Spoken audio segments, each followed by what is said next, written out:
Good evening and welcome. A few years ago, if someone mentioned the term fake news, it's likely you wouldn't know what they were talking about. Fast forward to 2019, and fake news is one of the greatest threats to democracy and freedom of the press. Tonight on For the Record, we'll talk about the growing threat of fake news and the effect it has on our nation. And joining us first up, we have Mr. Arnold Chanel, co-founder of strategic communications firm Vatis. Thank you so much for joining us. First of all, let's talk about your strategic communications firm in the context of fake news. What does Vatis do? What does your firm do? First of all, thanks for having me on the show, Geraldine and Ziad. It's an honor to be here. Vatis is, as you said, a strategic communications firm, and we look at reputation and image management for our clients. This includes communications, both internal and external, public relations, and of course marketing. Now, one of the major components of our services is social media management. So we host and manage social media sites for our clients, which are in the private and public sector. And during the course of our duties, we have come across many instances where our clients have been hit by fake news attacks. And this is growing in frequency as well as technology advances. Looking at the phenomena of fake news, it's not necessarily something that's brand new. It's been used previously in the past. We've called it lies, we've called it rumors, we've called it malicious words and phrases and just things being bandied about. If you were to tell us, or in your description, what is fake news? Well, you're absolutely correct. It's definitely not a new thing. Fake news has been around for a very long time. Before we jump into fake news, I think we need to examine information and the role that it plays in the greater scheme of things. So everything revolves around information. For example, we're sitting here talking right now, we're exchanging information. So for argument's sake, let's say Zihad has a restaurant, and I tell you that I found a worm in one of his serves.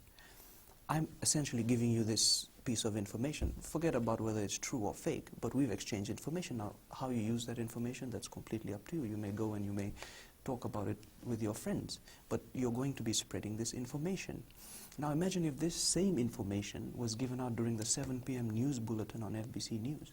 Instead of me giving it to one person, thousands of people are now consuming this news that there's worms in Zihad's restaurant. And that's essentially what fake news is. It's information that is wrong, that is incorrect. You could call it propaganda, you could call it lies, you could call it false information. It's designed, whether deliberately or by accident, to mislead the public. So in this context, when you look at fake news in this digital age, like you said, there are masses that are consuming information without verifying or trying to balance out reports on whether or not this is true or if it's false. If one were to have access to information like this, how do you suss out whether or not it's fake or it's true? Unfortunately, in this digital age, it's very, very difficult because it's quite easy to replicate information. I think one of the key things that you need to remember is that you need to be a critical thinker. Don't just take anything you see on face value. Basically, don't be sheep. You know, be a person who's aware. Be a person who reads things twice. And you look at several sources. You look at sources in the news. You can Google things and then just make a decision based on what you find. And the other thing is, of course, there are mechanisms within social media where you can flag fake news. So keep yourself aware about things like this. Keep yourselves aware about, one, how to identify fake news, and then what you can do about it.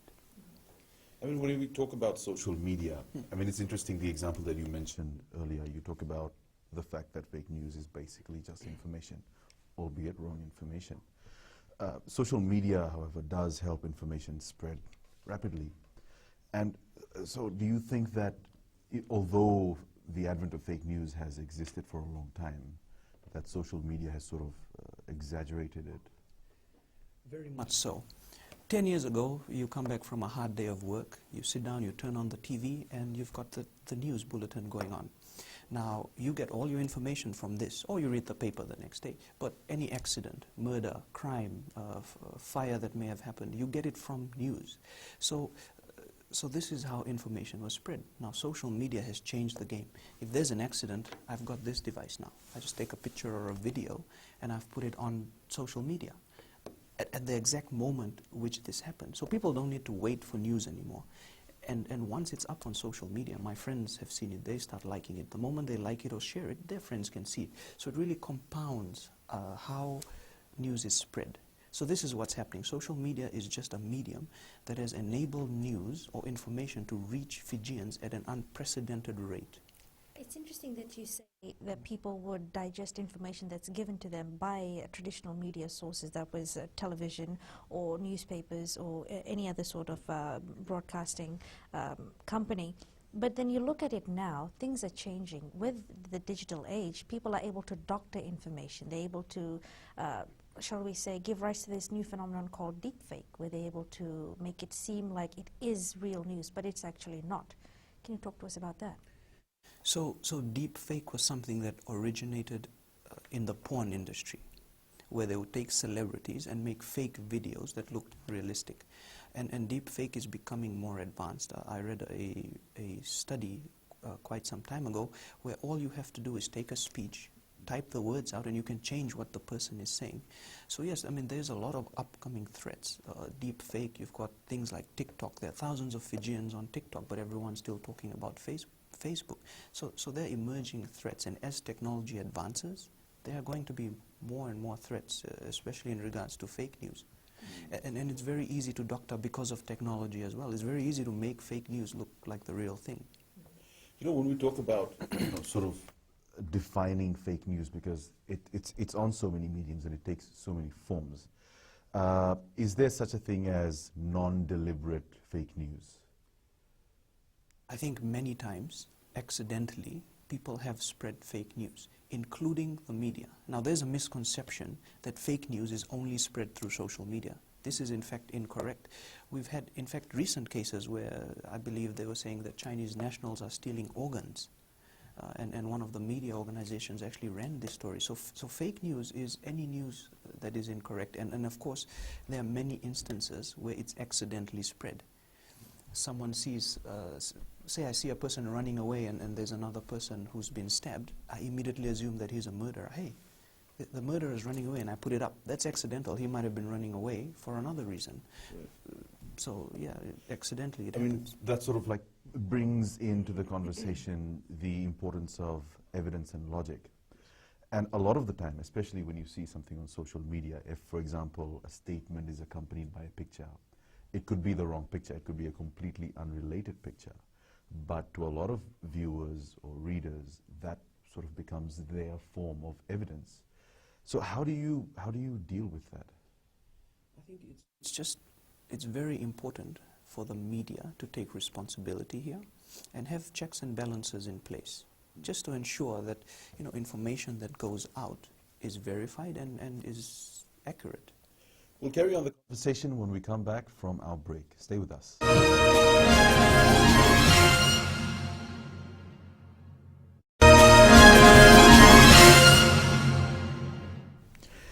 So, Arnold, let's carry on this segment with our discussion on evidence and logic, something that's so hard to find these days.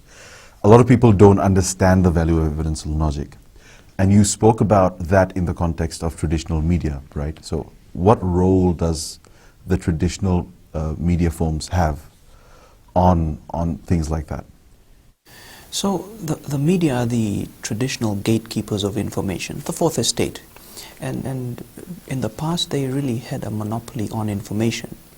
That has changed rapidly. So the first thing the media has to do is they need to adapt. They need to be able to realize that the market has changed, and many of them have. Even FBC is on Facebook now, and then I believe on Twitter. So being aware of the changes, being able to adapt, then of course there is a responsibility the media has the responsibility, in fact, of ensuring that, first of all, they don't give out inaccurate information.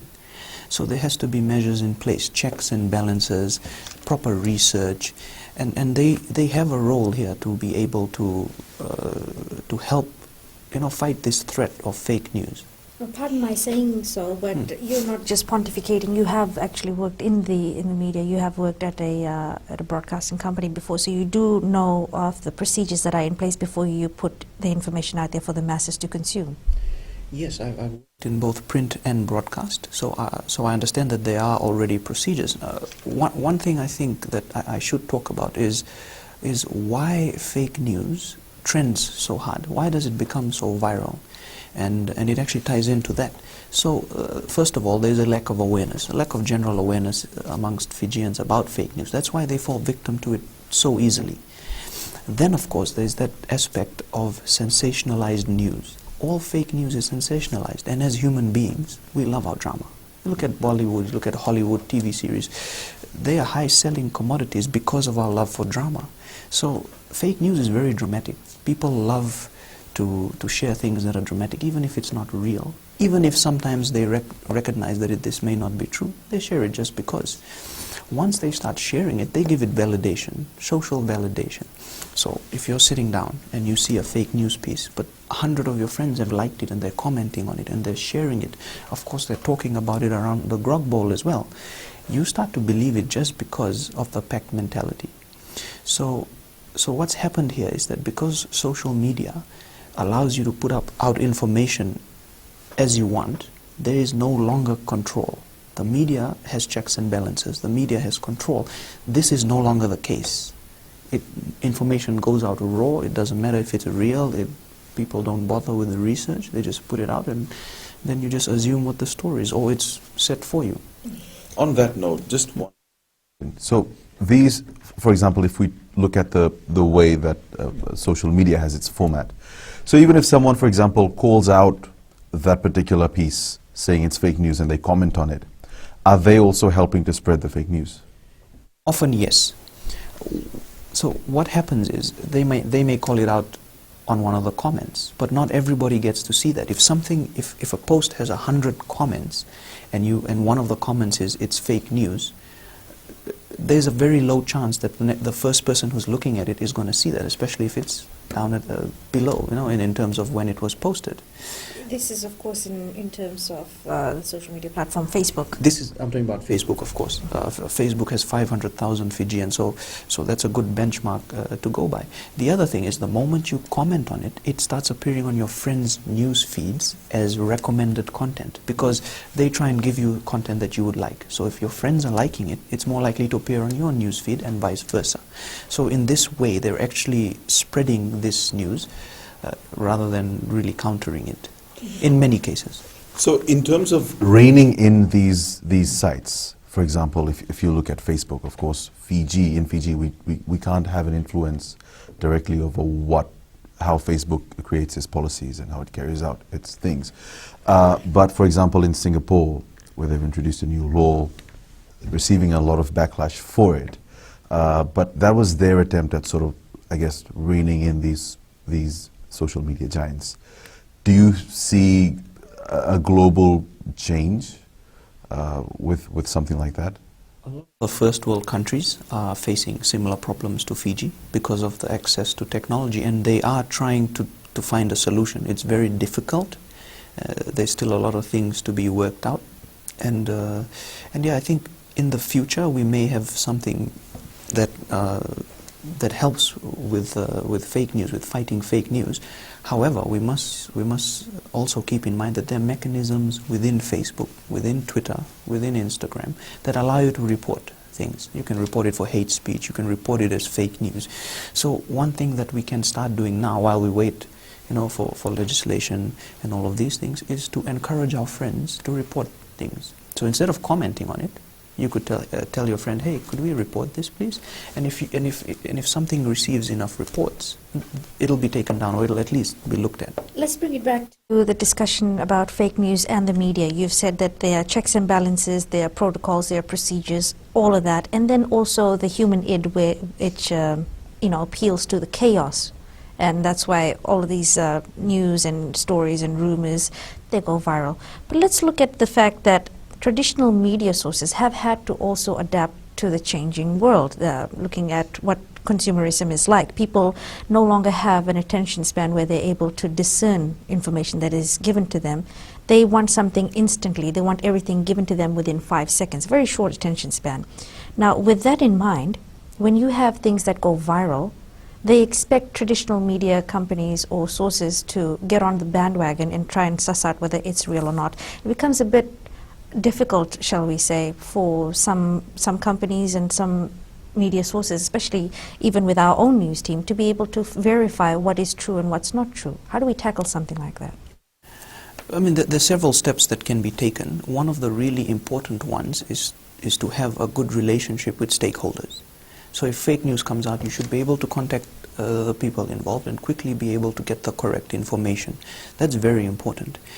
A Facebook executive a few years ago gave an interview where he admitted that Facebook deliberately uses psychological techniques to make its content more addictive. So that's something we need to keep in mind when we talk about attention spans. Now, just going back to the media, there have been cases where, for example, Kandavu is being sold to China. This became a national issue, and there have been other issues that have gone national. And some media organizations, they'll put a correction, or they'll put the story in a small little article on page 16 or page 20. So it's very important in terms of the media that you're talking about. They need to be able to give it proper coverage. They need to identify it very quickly. They need to identify the fake news very quickly, give it proper coverage, and get to the bottom of it as soon as possible, then correct it and make sure that they do justice when it comes to reporting. The news about the coup on Monday was talked about very extensively by traditional media, not just a little article and on some corner of a page. It was headlines for a lot of media outlets, and yet the effect that it had was something that everybody saw in Fiji. I'd like to talk about that when we come back in our next segment. Stay with us. We'll be right back after the break.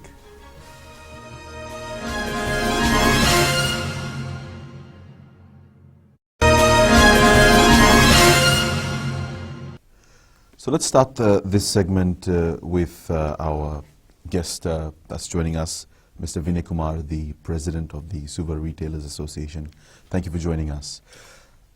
We've brought you in because we've started actually discussing the rumor that was perpetuated a few months ago about the coup on Monday and the way that it affected the nation in general. Arnold, we'll start with you. How did this gain so much traction? I believe fear was the driving factor for this because of our past. So we've had coups, we've had upheavals, and there was an element of fear. What if it's going to happen again? So that was a major driving factor in all of this. The other thing, of course, was social media, really compounding the reach of the information. So people were sharing it on groups. You had the chat Fijis and the exposed forums. People were putting it on pages. People were putting it on their profiles. So it really reached a very wide audience, and everyone was talking about it. There were parents who didn't want to send their children to school, and a whole host. In fact, when I drove that morning, there was no traffic, and I was a bit surprised. There was almost no traffic at all. I got to the office on time. Now, Vinay, it's interesting. Before we started off with the recording, with the show, rather, you had shown us a picture that was taken right in the middle of Suva City, at the heart of the city, at 11 a.m. on a Monday, and the streets were pretty much deserted, save for a lone dog that was sitting in the middle of the road. The streets were empty. There were no cars on the road. The shops were practically deserted.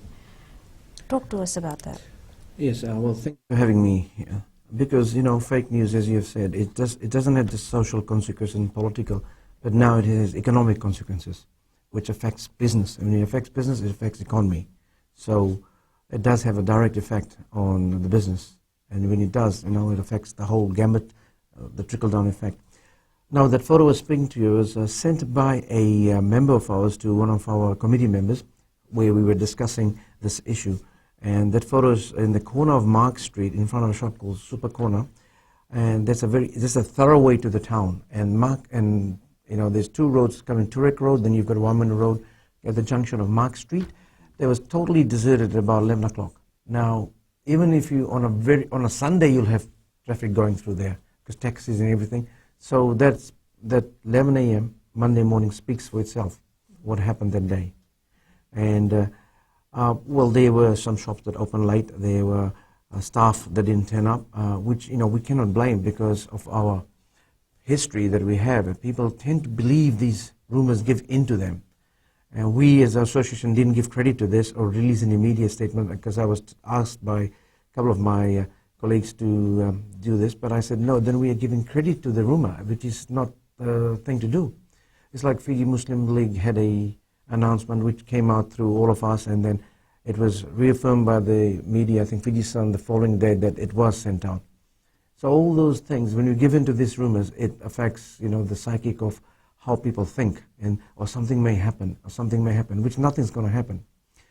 A few days before, one of our members rang me up, one of the committee, that something will happen on the Thursday, the 19th. On Wednesday, he rang me up, and he was very concerned. I said, just take it easy. I got in touch with the Director of Operations Police, Mr. Abdul Khan, and he said it was rumors, and I knew it was rumors, so I had to reaffirm a couple of my members that nothing's going to happen. And Thursday was a good day. We had a good weather. So, you know, rumors can perpetuate to a level where people really believe that something will happen. But it has a direct impact on quite a lot of different things. It has a monopoly effect, and it's not a monopoly, rather, it has a domino effect. You said that workers didn't turn up on time, sales were low, roads were empty, and there was a lot of mistrust, there was apprehension. This, of course, has happened in the past. In the events of May 2000, you had your businesses in Suva that were looted, ransacked, point blank in front of even officers of the law, and they were helpless. And you had business owners who had apprehension of this happening all over again. How did you manage to talk to them and just sort of get them to go to work, I suppose, open up their businesses, not give in to this fear? Firstly, like I said, we, especially I didn't believe in this rumor, so I didn't give credit to it. So it was just like a normal working day. But as usual, we did have some apprehensions, and we had a discussion within our committee on the day and the evening of it, or the day after, I think. And and there were some shops. It was up to the individual owners at the end of the day. We cannot tell somebody to open up. We cannot, you know, we don't have that kind of, we're just an organization. We can only encourage and, you know, give guidance, but we cannot tell anybody what to do, or any business what to do. It is up to the business owner. And if you blame them too, it's futile, because if you have a shop, a small shop, where there are 3 or 4 workers and 2 of them don't turn up, it's very hard to manage it. So, you know, you have to take it from their point of view too. And there were like some of my staff didn't turn up, and I asked them why. They said something may happen, so they didn't turn up. Their whole, wherever they stayed, their whole of people around there didn't turn up to work. And I had to accept it, because there's something I have no control over. Excuse me for digressing, but just for a moment, you look at the rumor itself, it had so many different facets to it. One was, of course, the political upheaval that they were referring to. Another one made it quite blatantly clear that it was racially motivated as well, saying that only Itaukes were to stay at home and stay away from work and from their businesses.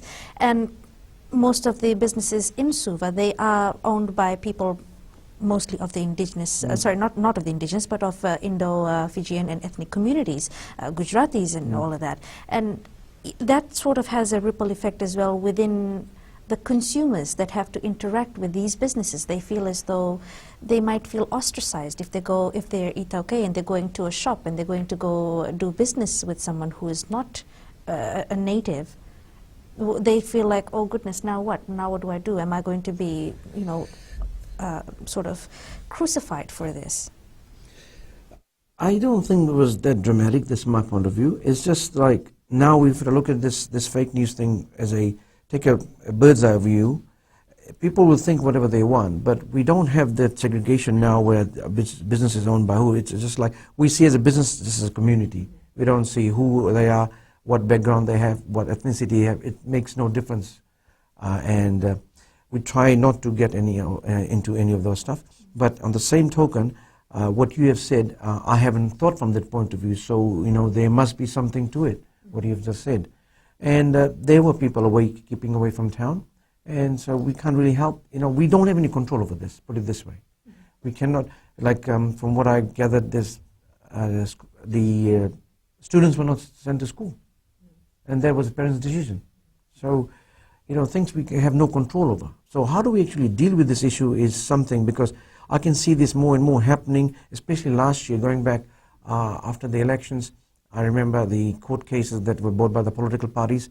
The courthouses had cordoned off, and one of the business person rang me up. I was from overseas. He was staying on holiday, and he rang me up and said, "Hey, is there a coup happening?" I said, "No. Why are you saying there's a coup happening? There's a lot of people here, and the thing's been cordoned off." I said, No. Take it easy. There's nothing like that. It's just a court case." I said. So those kind of things, and they were rumors on the media too, on the social media, or just some rumor that something may happen, which didn't happen, and people take it to another level, and then people who don't know about it start believing all this. I mean, just for example, a coup is like a buzzword for us Fijians, because we have particular sensitivity to it, right? Yes. So we'll talk more about that when we come back in our next segment. Stay with us.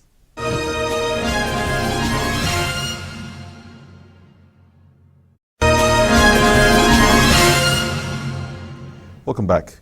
So Arnold, let's talk about the particular sensitivity that Fijians have to rumors of a coup.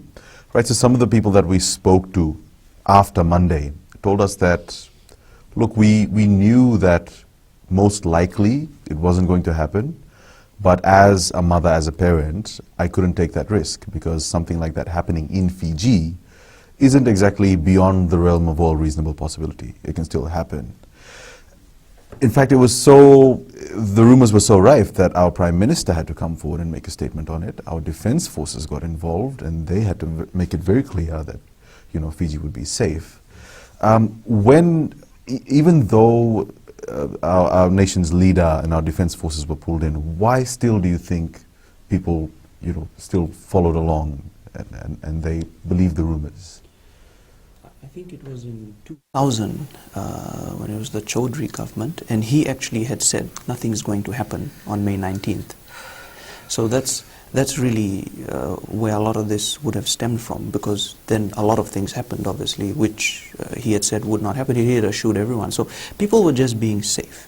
And to your previous point, there was a racial twist to this attack.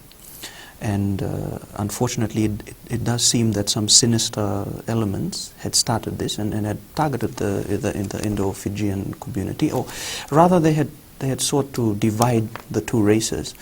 But the impact, and people need to know this, was felt by everyone. First and foremost, the most vulnerable, who are the children, were impacted. They didn't go to school. A lot of kids didn't go to school. And then, like Mr. Vinay said, the economy took such a big hit because the police force had to be deployed. The military had to be deployed. These are all extra costs. People weren't coming to work. And there's a lot of other, investor confidence. I don't know the exact figure, but it could be in the millions for all we know. So the loss to the economy, and this affects everyone. This affects all races, and it doesn't discriminate. So that's a very important thing to remember. Now, in instances like that, with a rationale and an explanation like that, you'd think that it's only those with influence over others, which social media does have. You happen to have people who are now following this new global trend of the influencer culture.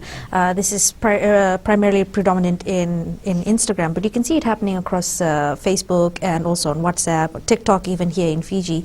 And say, for example, you have someone who has strong political ties or strong family ties. They're from an old boys network or an old girls network, or from someone who is well connected.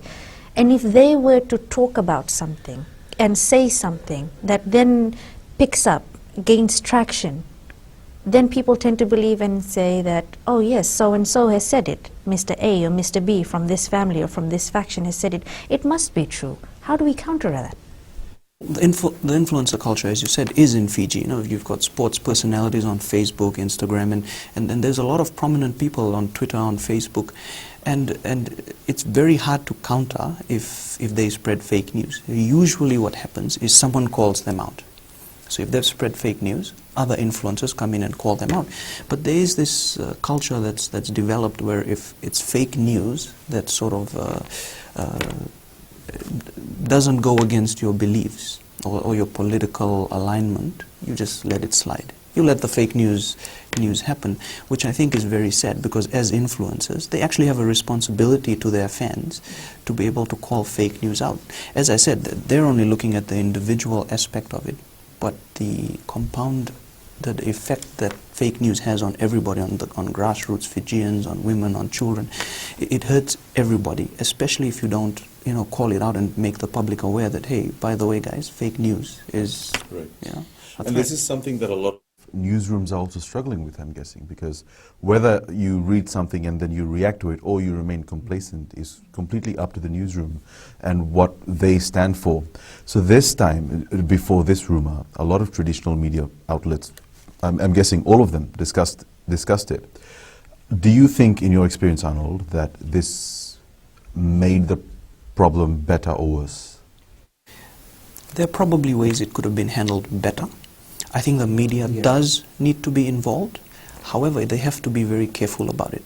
You don't want to jump the gun. You don't want to further sensationalize it.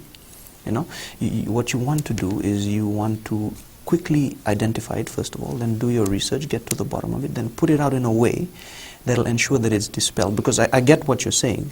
If the media get involved and they start publishing news about it, there's a chance that it could actually end up spreading the news. Right. So they just have to be very careful, and we have a lot of very experienced editors and journalists in the country and who lead newsrooms.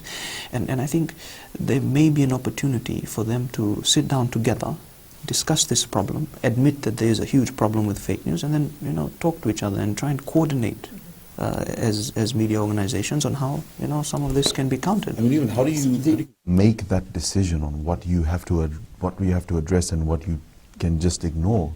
Because to a lot of people, they must have said, look, if it's coming on the 7 o'clock news, there must be some credence to it, right?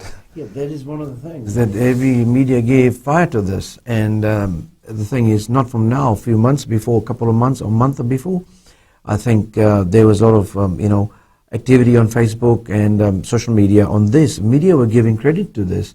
I remember the first interview the FBC did was the Prime Minister giving us assurance. Now, when somebody is to give us assurance, that means that there's something happening behind the back. And, and that's why I didn't, I had one of my really close friends, he just pressured me, said, no, you have to release. I said, no, I'm not going to give fire to this at all. You have to admit it's a normal day, which I stick to, and which worked out well. But then, if media are talking about this, obviously, the media is everywhere. You got the newspaper, you got the TV, you got the social media. You've got before it was only the Fiji Times, also or the Fiji Sun, whatever it was, 25 years ago. TV wasn't around since '92. So you are bombarded with news everywhere. Obviously, since the reach of the TV has gone everywhere, so people are going to talk about this. And before, if news never went to people through the normal newspaper, and that. Sometimes newspaper took a day or two to win somewhere, so there was no talk about this. So I think media has a very big part in dismissing fake rumors and not talking about it and giving it the fire.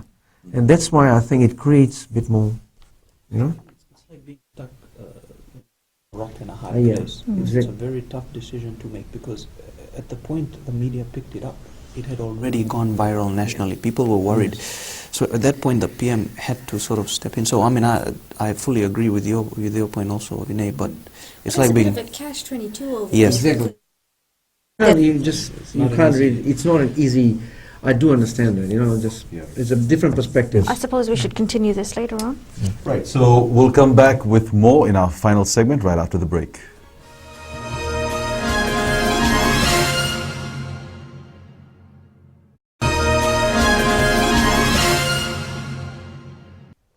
Welcome back. Mr. Kumar, from a business perspective, a lot of people will say, look, this was just one day, it was just a Monday, right?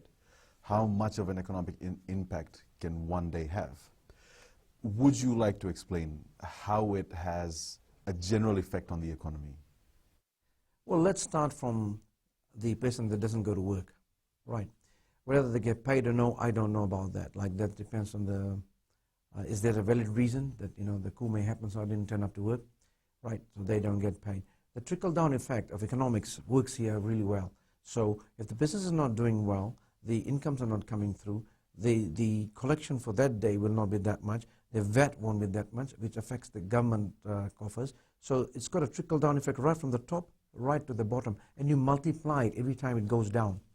So there is an economic aspect to this. As they say, when we have a public holiday, we lose millions. So the same thing works for this thing. I'm not an economist, but if you work it out, an economist will be able to give you some real figures and facts that how it can really have a trickle-down effect. Interesting that you said that this was just a one-day event, but we've had instances where fake news is perpetuated over a large period of time. Yes. Last year we had fake news going around that Kandafu was being sold to Yes, China. that's what I And raised. it affected investor confidence on a national scale. We were discussing, even one of the media persons believed that. So there we go. So if somebody of that caliber can believe it, the lay person can just, Kandafu sold to Chinese. That was just before elections last year. That is, whoever did that, but it didn't make any sense. But people believed it. That was the worst part, that people believed that news, and they were getting verified. And I think media did come out to say, no, it's not been. Was it in the media? They had to verify, no, nothing, Kandafu hasn't been sold. Arnold, as a business owner as well, could you give us some examples of how fake news has affected some of your clients? So Vatis has dealt with fake news that have hit our clients and become a national issue, and we've dealt with lesser scale issues as well. At the beginning of this year, one of our clients had about 300 workers wanting to go on strike. And so we were called in to manage this crisis situation. And when we had a look at it, we realized that the information given to these workers actually had come from a fake Facebook page. It was all false information. There was miscodes of fake press conference, all of the works. So we highlighted, and we ensured that this was highlighted. But a very big strike was about to occur, which would have crippled the country really.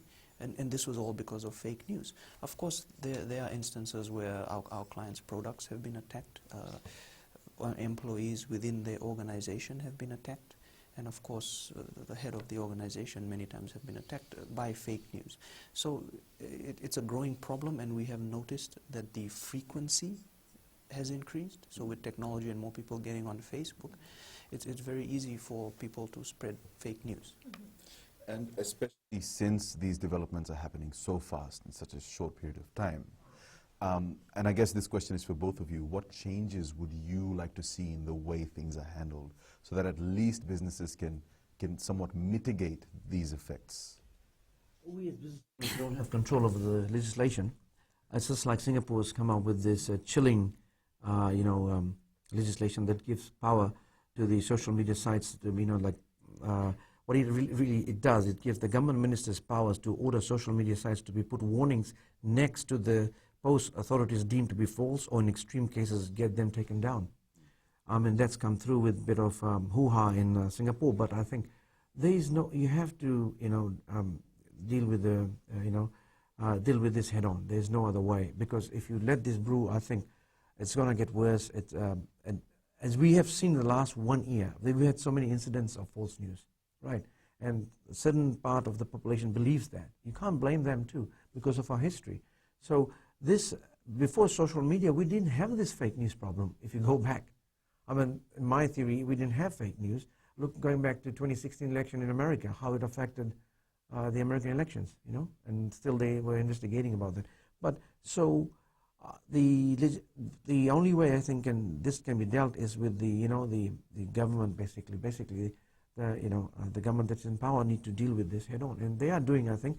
But it's also, like you said previously, just how do you actually get this done? Because what Singapore has done is, the criticism has come into place that it's stifling dissent, basically. It's a bit of an extreme in some people's perspective, but let's sort of wrap up this show looking at what's happening in the future. We've got Fiji Day that's coming up later on this Thursday. There's also rumors that have been starting to circulate, gaining some traction, saying that because this September 23rd events did not eventuate, that it would happen again on Fiji Day, on the 10th, and that's gaining a little bit of apprehension with the ordinary citizens. Yes. A rescheduling of the coup, and shall we say the kakase crowd, because people love to talk about things here in this country, and we're all guilty of it. would you like to dispel some rumors, or maybe just shed some light on some truths? I have faith and confidence in our security forces to do if there's anything that's going to happen, but I'm pretty much sure nothing's going to happen. And you just have to believe that nothing's going to happen, which is nothing's going to happen. And these things have only crept up in the last year or so. For example, you're talking about the Diwali. Remember last year the fake news that was created about the Diwali, which is in 3 weeks from today, that it will be taken off next year, which was not even, it was a fake news basically. And some people bought that, and they got angry about it and things like that. So going back with this news, I will just dispel this myth again and not give it any fuel to it or any fire to it at all, and just carry on as things gone. Because 23rd was a normal day, the weather was good, everything went on. And our security forces are prepared if there is something.